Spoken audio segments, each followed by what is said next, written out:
'Cause we break all color barriers. We got the whitest James Brown I've ever seen.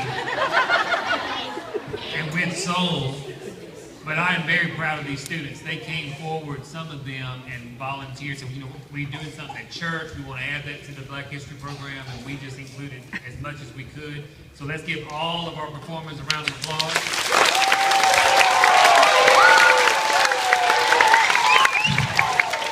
Marian Anderson.